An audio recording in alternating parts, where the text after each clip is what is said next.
Did I tell you what happened at Moose Lake this year? I gave a Valentine's Day poetry reading in the fairy story, and I did Rapunzel. And I asked the people in the audience, how old were you when your golden hair was cut off? And everybody understood that. And then later, at a little party at my house, a young man came up and he said, I didn't want to say because I was shy, but I was 15. And he said, I had long golden hair. And my family said I had to cut it off. And I said, no. And I said, what happened? He said, they cut it off.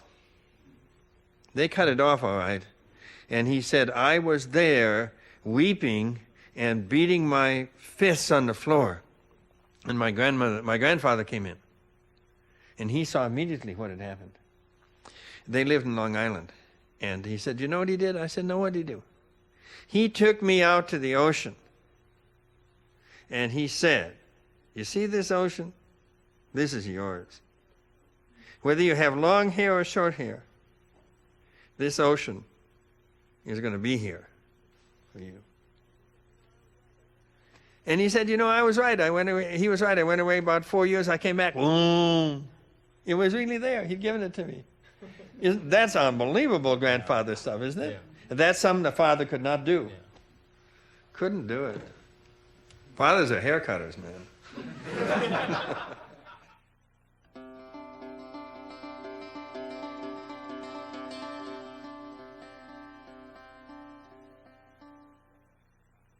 It's very rare to find a culture where a single man and a single woman have to explore all the great mysteries of life just between the two of them in some, unpaid for house in a suburb somewhere. This is a strange condition for a single man to be able to satisfy a woman's great desire for the wholeness of life.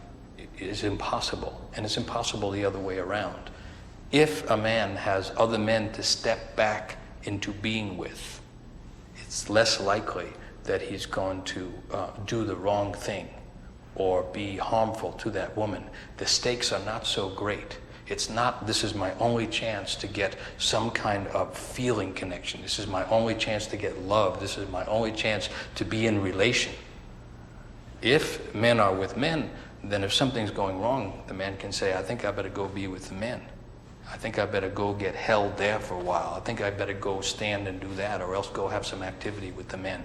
And then let's try this again later. What is gained by a workshop when men are alone together? First of all, one thing you notice is that men will say many things that they will not say if women are present. And women found this out a long time ago. That's one reason. The women always met alone. Because women will say many things if men are not present. It's so easy for each sex to shame the other. So, but I'd say something like this. First of all, a part of the experience is simply having 80 or 90 men alone and being together with them for a week. I had never experienced anything like that. And then simply the shock of being there with a whole group of men in which the subject is not, is this the right kind of 3.2 that we're drinking, or are we a part of 30,000 passive men watching 22 active ones down on the football field? The subject is really soul when you're in one of these.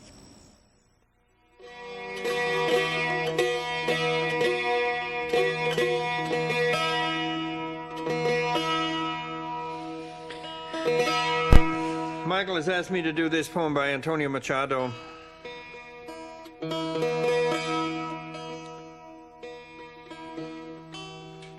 Which brings up the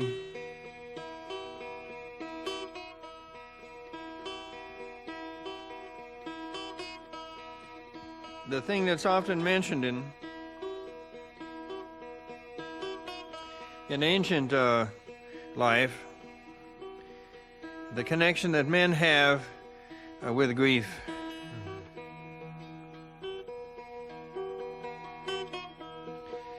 And it's thought that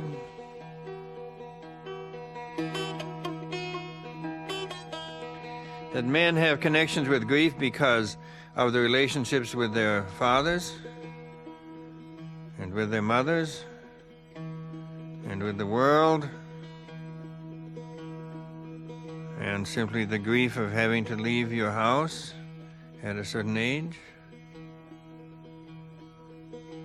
And then it's thought that there's a grief that men have taken into themselves from the thousands of years in which they were hunters, in which we feel the grief that's actually in nature itself. The Latins had the phrase, lacrimae rerum, the tears of things. And there are woods that have so much grief in them you almost begin to weep when you're in them. And then we would have felt that and also taken in the grief of all the animals that we lived with and died with. But over and above all that, there's said to be a grief in men that has no cause. It's simply there. And it's a part of the whole male being. And ordinarily, we don't receive permission to be in that grief.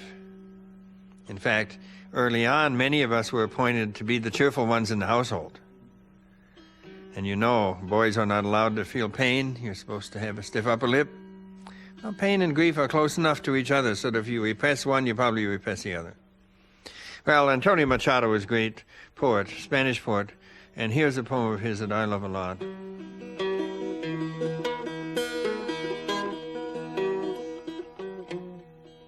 The wind one brilliant day called to my soul with an odor of jasmine. And the wind said, in return for the odor of my jasmine, I'd like all the odor of your roses. Machado was about 35 at the time. He'd been working as a high school teacher for 2 or 3 years. He wasn't sure he had a soul. And he said, I have no roses. All the flowers in my garden are dead.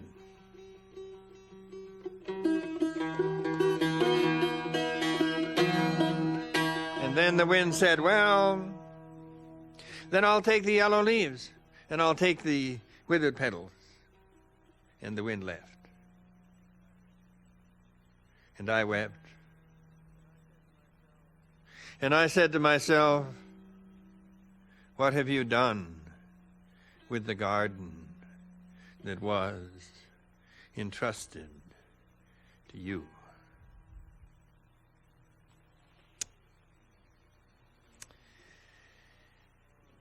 I love the poem because it makes wonderful use of the image of the garden. I mean, that's the walled garden, which was entire when we were children. It had good, firm walls. And there were cultivated pears and things in there. And what happened to it? What have you done with the garden that was entrusted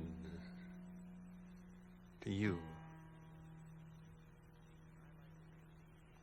And I like the way it simply sinks down into grief and doesn't try to wiggle out of it at the end.